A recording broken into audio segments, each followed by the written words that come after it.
Okay, so I'm going to show you guys this last skill that I really use it for.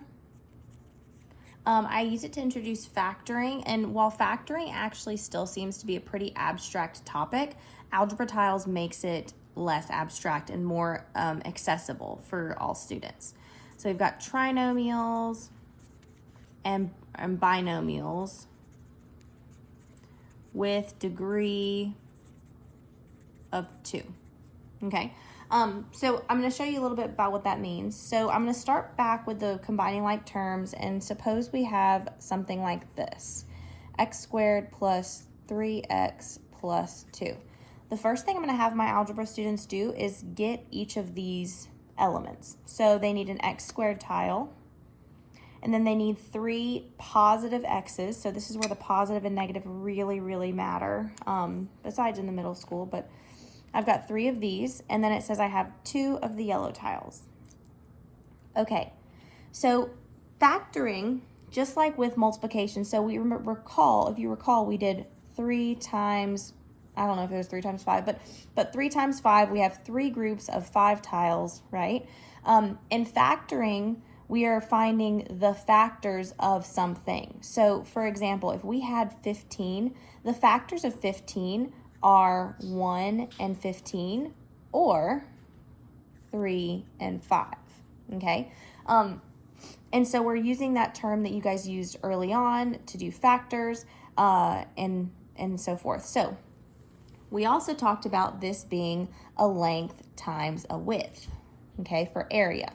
So what you're going to ask your students to do is say, hey, can you arrange these elements and make them into a rectangle? It's going to be a little bit frustrating at first, but at some point they will recognize that this length x is the same as that. And as they do it, you're going to encourage them in some way to keep the x's on 2 sides, and then you should be able to see that we've got this. Another arrangement that I've seen that still works is this.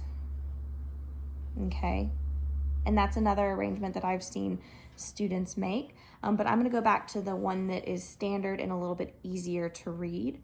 So going back to this idea of length and width, our length here, this length right here is length x, and we also know that this length right here is 1 and this is 1, so we have x plus 2.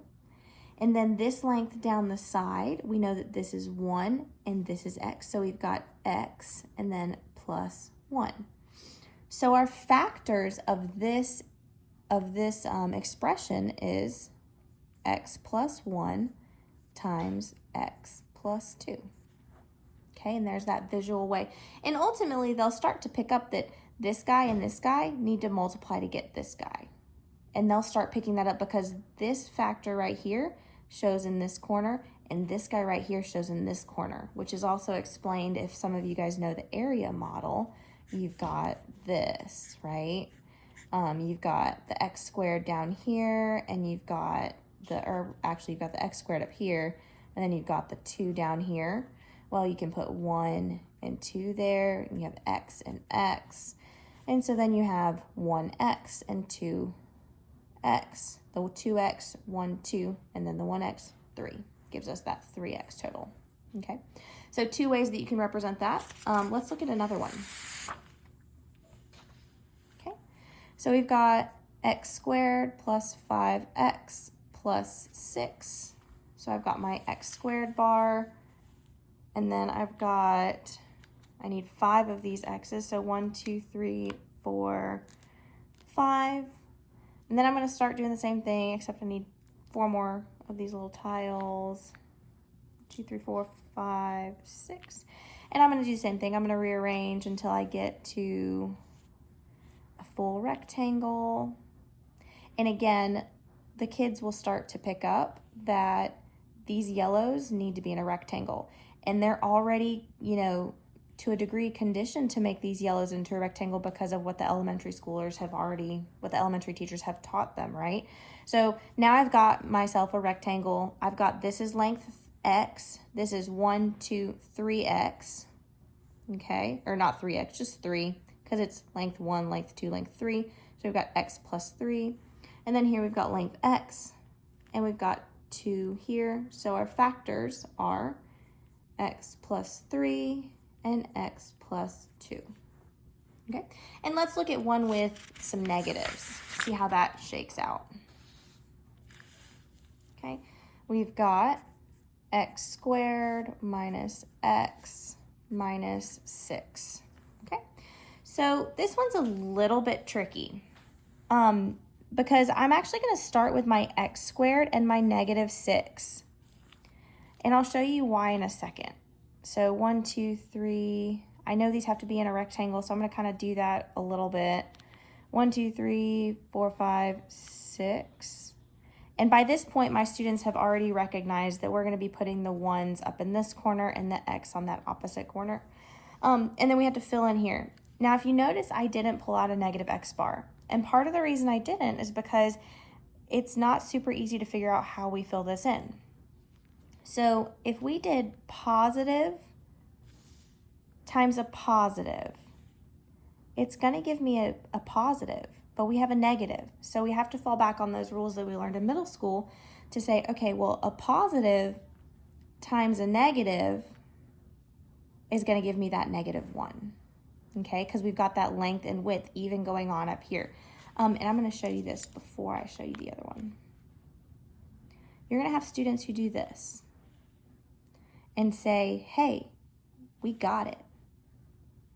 We got it, right? We've got a rectangle. We know that a negative times a positive gives me a negative. A negative times a positive gives me a negative, right? We're missing something though. How many x's do you see? Okay, we have 2 negative x's, right? And then we have 3 positive x's. So if we go back to the 0 pairs that we were talking about, we have exactly 2 0 pairs and we're left with a positive x, whereas we need to be left with a negative x. A lot of students are going to make that mistake really quick. So what you need to do is point that out to them and show them, hey, maybe it's not the 2 that's negative, maybe it's the 3. And so then we can come back here, rearrange, and now instead of representing that, we are representing positive 2x and a negative 3x. And so we still have those 2 0 pairs that we talked about, but we're left with that negative x. Okay, and I'm going to do one more. I know this is a longer video, but there's so much to cover for this. I'm going to look at this one. So x squared minus 4x plus 4. Okay. Okay, so I've got 4 negative x's, and then I've got 4 positives, and I've got 1 x squared. Now, if you'll notice, the previous one, I didn't pull out the x's already. I did pull the x's out this time because I noticed that we have a positive 4. What that tells me is I'm going to have either positive times a positive gives me a positive or negative times negative. So that's when you can go ahead and pull it out. It gets a little bit dicey when this guy's negative, and that's when that's the one that students have the most trouble with, and so that's when it's also very helpful. So I can really do it in a couple ways with this one. So I've got this guy right here. Yeah. Okay. And so again, we have negative times negative gives me that positive 1. Negative times negative also gives me a positive 1, and vice versa. It makes a perfect rectangle. The other way that students, so when we talked about factors of 4, they come down here and go 1, 4, 2, 2. I went ahead and went straight to the 2, 2. But if you have students who try the 1 and 4, you can actually show them why 1 and 4 is not the right answer, right? Because there's nothing over here to multiply that. Okay, so then you have them rearrange it back to the correct order. And then of course we've got x, and then this is -2, and then x, -2. So we've got x minus 2 times x minus 2. And if anybody noticed, this is in fact a perfect square, so we could just write x minus 2 squared. And we can recognize that it's a perfect square because we've got 4 right here and then this x squared. Yeah, okay. Thank you so much for watching. I know this was a little bit lengthy, but I appreciate all the things. Bye.